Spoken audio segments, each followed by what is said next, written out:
من العلم فأقسم بالقلم، وامتن على الإنسان فعلمه ما لم يكن يعلم. وأشهد أن لا إله إلا الله وحده لا شريك له، وأشهد أن سيدنا وحبيبنا وشفيعنا محمدًا عبده ورسوله وصفيه من خلقه وحبيبه، خاتم أنبيائه وسيد أصفيائه، المخصوص بالمقام المحمود في اليوم المشهود، صلى الله عليه وسلم وبارك، وعلى آله وأصحابه ومن تبعهم بإحسان إلى يوم الدين.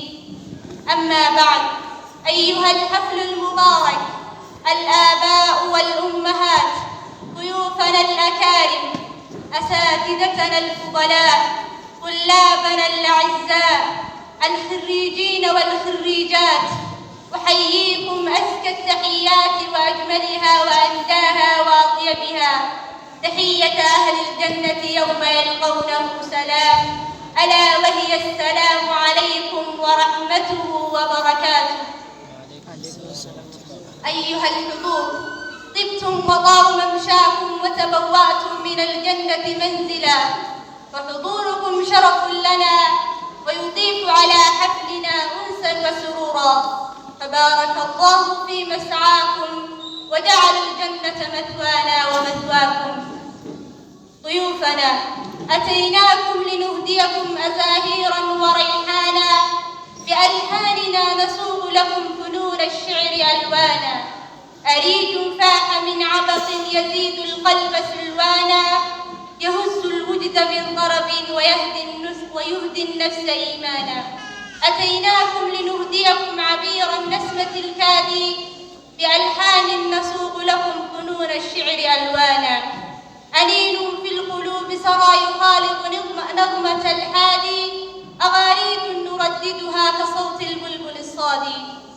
أهلا وسهلا أيها الحفل الكريم، أشرقت الأنوار بقدومكم، وتدفق النهر لإطلالكم، وغردت الطيور بكم، فيا أهلا وسهلا. من القلوب ننثر الترحيب ونزف إليكم استقبالنا المعطر بالورد والكادي، المملوء بالحب والشوق والمشاعر. ضيوفنا، ها هي أيادينا نمدها بالترحيب لكم، آملين أن تسعدوا بصحبتنا. نستقبلكم بكل عبارات الاستقبال وبكل ما تحتويه من المعاني، ونقول لكم على الرحب والسعة، فالصدر لكم يتسع كاتساع الأرض. هنا حيث القلوب تشابهت طيبة وتلونت فرحا وأملا، فتزينت سماؤنا بلآلئ الأنجم اللامعة، وتوشحت بوشاح الفرح والسرور، وهلت بشائر الطيور المحبة ترفرف نشوة بقدومكم، وتعانقت حروف القوافي ترحيبا بكم وإجلالا. أشرق النور وبانا، مرحبا بمن أتانا، أيها الزائر أهلا لك في القلب مكانا.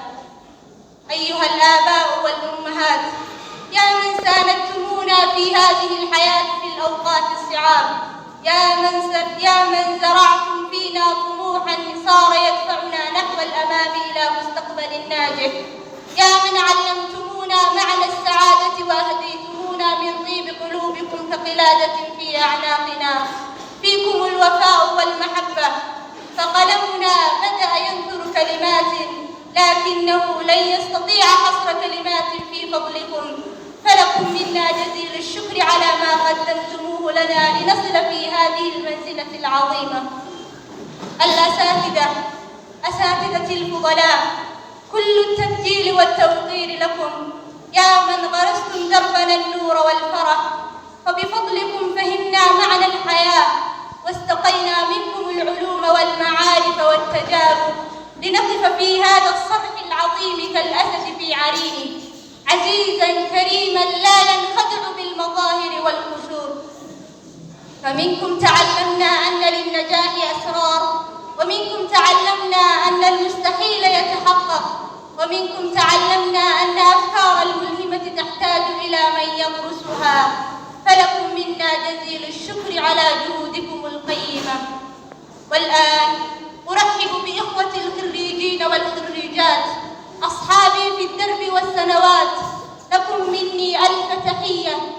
فلقد اختلطت دموعي بفرحتي معكم، وانطوت صفحة من صفحات الحياة، صفحة كان فيها الجد والاجتهاد رفيقا على الدوام، لحظة نودع فيها الدراسة والتعب، وجاء وقت الحصاد نحصد فيها ثمرة الاجتهاد، مودعين لحظات الضحكات الرفاق، رافعين فيها قبعات الاحترام للأساتذة الفضلاء الذين بصبرهم عانقنا السحاب وحققنا الأحلام. وها أنتم أجمل الخريجين بفضل الله تعالى بعد كل التعب والمثابرة، فلا مجد من لم يركب الخطرا، ولا ينال العلا من قدم الحذرا. ونهدي تخرجنا إلى كل من تمنى لنا النجاح، إلى آبائنا وأمهاتنا الأعزاء وأساتذتنا الفضلاء، إلى كل من ساندنا وإلى كل من تمنى لنا الخير والنجاح. أقول لهم جميعا شكرا لكم بحجم السماء. ضيوفنا الأكارم، شكرا لكم لمجيئكم في هذا الحفل المبارك. إن قلت شكرا فشكري لن يوفيكم حقكم، حقا سعيتم فكان السعي مشكورا، وإن جف حبلي عن